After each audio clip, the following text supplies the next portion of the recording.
ঢাকাবাসী সবাইকে জানাই বাংলাদেশ জামাত ইসলামীর পক্ষ থেকে সংগ্রামী শুভেচ্ছা অভিনন্দন। আসসালামু আলাইকুম।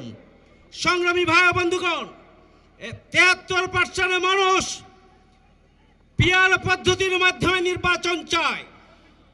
অন্তর্বর্তীকালীন সরকারের প্রধান কোন কারণে 73% মানুষের আকাঙ্ক্ষাকে পদদলিত করে পছন্দ মতো একটা রাজনৈতিক দলের নির্দেশ বাস্তবায়ন করতে চাচ্ছেন, আমরা তা বুঝতে পারি, আমরা তা জানি।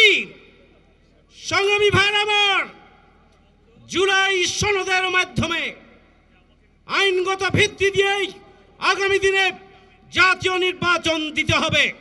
যে জুলাইয়ের গণঅভ্যুত্থানের মাধ্যমে অন্তর্বর্তীকালীন সরকার ক্ষমতায় এসেছেন, অন্তর্বর্তীকালীন সরকার তার ক্ষমতার 1 বছর পূর্তি করেছেন।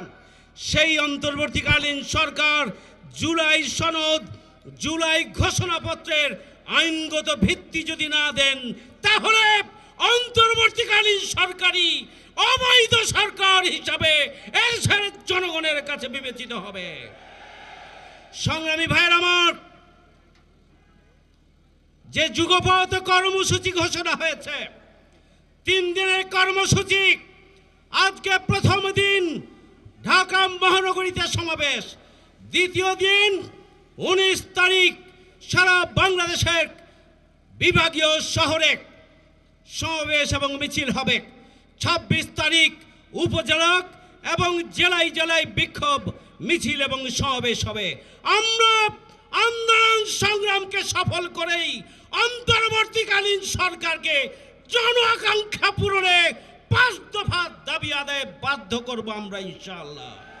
আমরা আন্দোলন শুরু করেছি।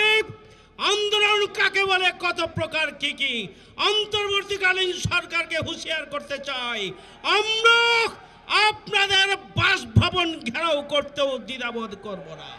তখন পালানোর জায়গা পাবেন না। সবাইকে ধন্যবাদ। আল্লাহ হাফেজ।